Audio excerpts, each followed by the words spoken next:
We are in the middle of an authoritarian coup. There's no question about it. The larger players appear to be Russia. But don't take my word for it. Let's listen to Professor Jeff Jarvis on CNN last night say it directly to the embarrassing MAGA, and I say this loosely in quotations, pundit, Scott Jennings. You said it was destroying the newspaper because they failed to endorse Kamala Harris. I mean, what does that say about a newspaper that you have to endorse a certain political party and for it? That's not the way it happened. What happened was that the editorial board had an editorial done and ready, and that was the process. Right. And then suddenly to say, oh, now we're not going to endorse. They've endorsed other things since. It was the process by which it went under there. And there's other things going on constantly in the paper. I now use the hashtags Broken Times and Broken Post. The headlines in both papers, I think, are constantly off, constantly trying to soft pedal what's going on. Yeah. You're not going to like what I'm saying next, but we are in the middle of a totalitarian fascist coup in this country. Yes. And when we don't call it that, when we soft pedal it, when we don't have a real discussion about it. At least here, I could say those words, we can have that discussion, but you will not see those words in the New York Times or the Washington Post. So the attack starts, obviously, the press, because the facts are not popular to the cult. So they have to attack the press. They have to suppress the press. And the Washington Post, which was so integral in exposing corruption during the Nixon campaign, their motto was democracy dies in the darkness. And I think there's no question that today democracy dies with Jeff Bezos. Absolutely. It is unbelievable to me that he is now, the lead editor resigned. He's now going to be in charge of the content of the editorial board. And I always think, are Jeff Bezos and Elon Musk sucking up because they want to put rockets in the sky? But that's a discussion for another day. What bothers me about this is we see the White House press corps, which has always been chosen by the correspondents in Washington. Now it's going to be chosen by the White House. The AP has already been kicked out of the Pentagon and the White House briefing room because they refuse to call it the Gulf of America. And facts matter.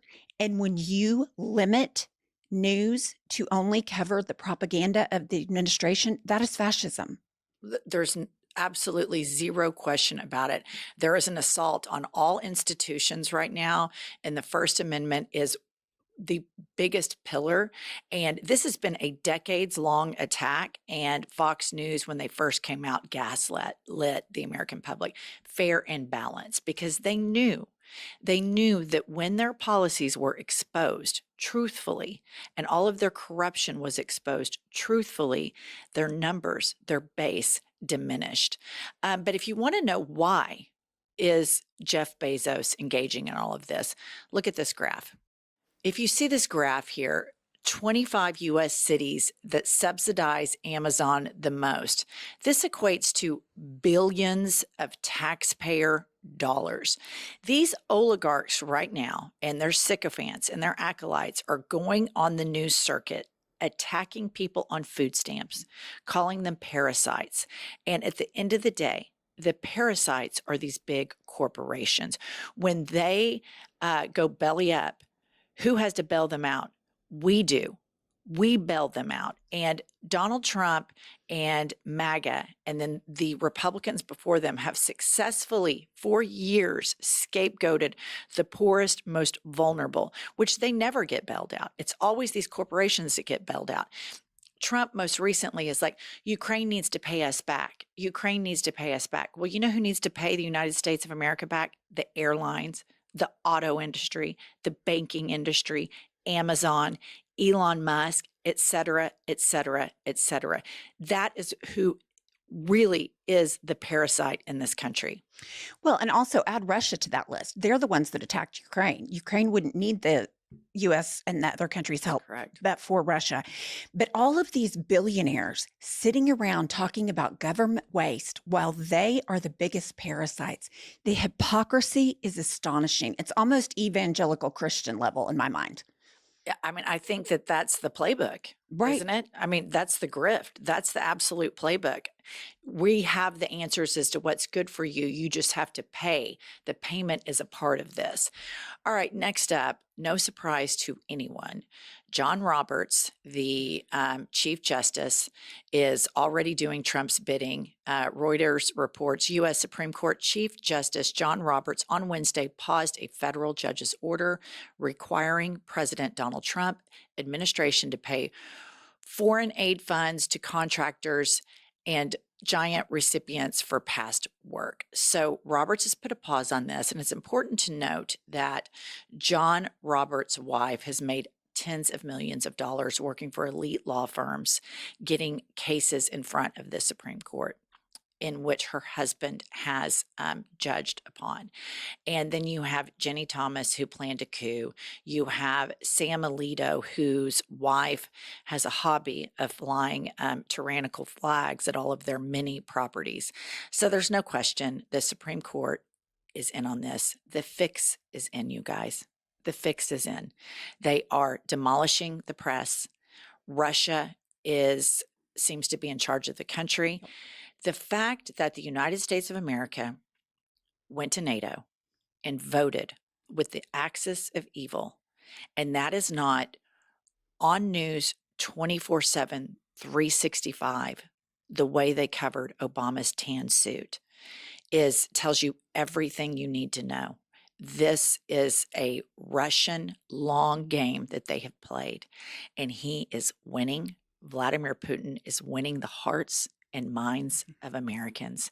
They are out saying now, oh no, I know what you heard the last few years, but it was actually Ukraine that attacked Russia. Vladimir Putin is a war criminal. He kills opponents. He kills members of the press.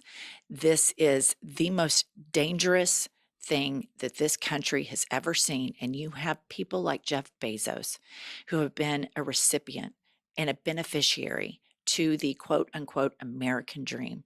And instead of having gratitude, and instead of having a backbone, and instead of having integrity, he wants to tear it all down. And my question is, for what? So you can have more money? You already have the biggest shots in the world. You want to get, rockets into space? Okay, why not? What would it hurt if you contributed? What would it hurt if you saw the good in people and had compassion? But they don't. And I will tell you, when I saw the Supreme Court ruling, Justice Roberts coming out and saying that the lower court overstepped in those payments, it made me physically sick. I mean, I am sick because I was one of those stupid, optimistic people that thought the courts would hold the line for democracy, and the lower courts have. But I had this like faint hope that John Roberts and the handmaid would do the right thing. Now, I knew the other, the three super conservatives, I knew they wouldn't. But John Roberts, he's in on the fix. This is so terribly offensive and disgusting what they are allowing Elon Musk to do, and the Supreme Court being in on it. I am absolutely astonished at what the Supreme Court has turned into. Yeah, but we always have to look, they leave breadcrumbs. I know. And we have to look at what they did before this. And that's the mistake that many Americans make. We operate under the assumption of goodwill, and that doesn't work anymore. That doesn't work at all. And the Supreme Court could have ended this Trump reign of terror before we got to this point, and they didn't. And they are going to cede power to Trump. I think the fix is in. I think a large portion of the American government is completely compromised. The First Amendment is right up on the chopping block right now, and people are going to completely suffer. And so you have the lower income working class of Americans that suffer the most from all of these policies. You never see the minimum wage raise up. You see they're constantly demonized for being poor, you're lazy, all of the tropes that come out of the Republican Party. I think it's going to start hitting the middle, we don't have a big middle class anymore, but the upper middle class and upper class. Let's put up this next headline. The economists are starting to worry about a serious Trump recession. And I'm no economist, but I can kind of piece together that if you are eliminating spending from the federal government, laying off hundreds of thousands of federal employees, and tariff here, tariff there, no, JK, no tariff, and then destabilizing the United States position as a leader for democratic ideals in the world, and saying very provocative things about Europe, basically on the precipice of some really nefarious stuff with Canada, who was one of our biggest friends forever. This is very destabilizing, and the economy and consumer enthusiasm is completely falling off. And I want to remind everybody that the most conservative paper, the Wall Street Journal, like 2 weeks before the election, did an article.